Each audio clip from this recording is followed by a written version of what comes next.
now here's how it's gone down over the past week. Looters in Chicago did an estimated $60 million worth of damage to a swanky area on the north side, all because a black man got shot in the shoulder while trying to kill some cops. Meanwhile, a 5-year-old white boy in North Carolina was gunned down in broad daylight at point-blank range by a black man for no discernible reason whatsoever, and a white Macy's employee who was beaten senseless by an 18-year-old black man is now begging the court for mercy for his attacker. Now, that's not how the national headlines read, of course, because see, we're supposed to believe that every black person is an innocent saint, and every white person is a dyed-in-the-wool racist, because it all comes down to color. That's the narrative. Because after all, the only way to get people to vote for their own enslavement is to lie. So that's exactly what the left does.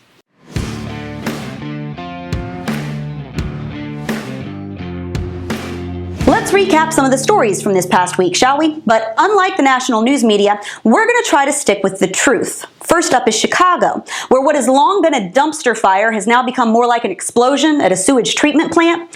Looters and criminals did an estimated $60 million in damage to the city's north side, where they burglarized stores like Gucci, Nike, Nordstrom, Neiman Marcus. You know, the ones you hit up for food and clothing? Yeah.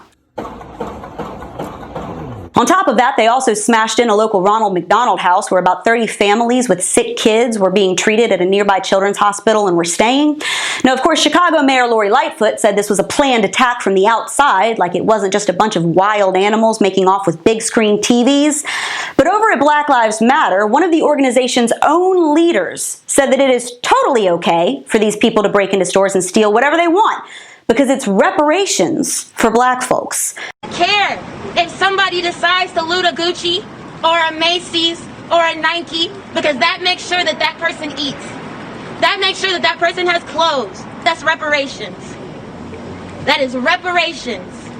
Anything they want to take it, because these businesses have insurance.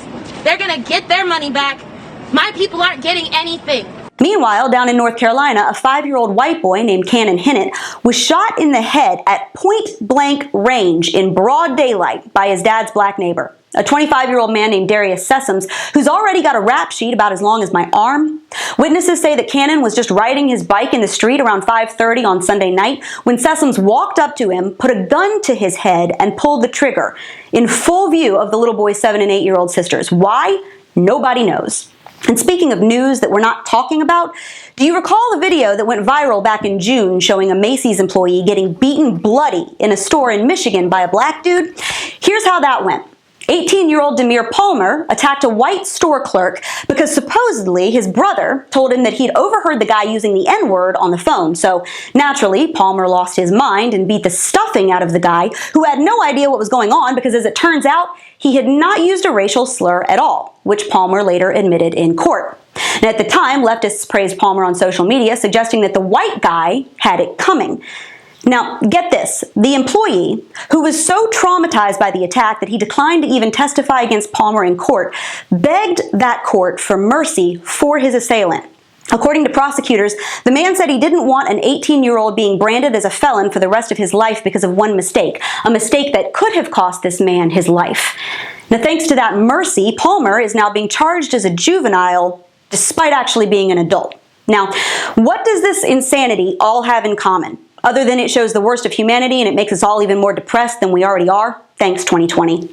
Because as awful as it all is, it exposes both truth and lies.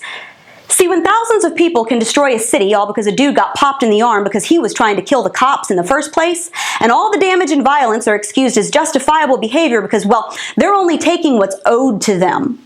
When a white man can be beaten bloody on the floor of his workplace because someone thought he used a racial slur, and it's praised by leftists who assume the poor guy deserved it. When a little white boy can be shot in the head by a black man out of the blue and in broad daylight, and it doesn't even warrant a mention on the nightly news because it doesn't fit the racial narrative, we have got more than a problem. Because none of that has crap diddly to do with racial justice. Do y'all see how they're playing people here? Not like it's cleverly hidden. When evil is selectively called out, when headlines live or die based on the color of the people involved, when violence is justified and even encouraged depending on who's doing it, that's on purpose. Divide and conquer isn't just a cliche, it's a plan. You are being selectively fed headlines and propaganda to make you believe that this country, which has lifted more people out of slavery, poverty, and oppression, which has shed more blood for freedom than any other nation on this planet, has a systemic race problem, so that it will elicit a reactionary emotional response from ignorant people that fuels the political goal of reshaping this nation into a radical Marxist hellhole where the government runs the world and everyone is a slave. A slave to the government, a slave to oppression, a slave to anger and fear and poverty. And I don't care whether you are white, Black, Republican, Democrat, Christian, atheist, from California or Alabama. If you are pro-Black Lives Matter and you are buying into this junk, then slavery is exactly what you are supporting. And that's your Reality Check, America. Make sure that you subscribe to our YouTube page, like us on Facebook and Twitter, and stay free out there.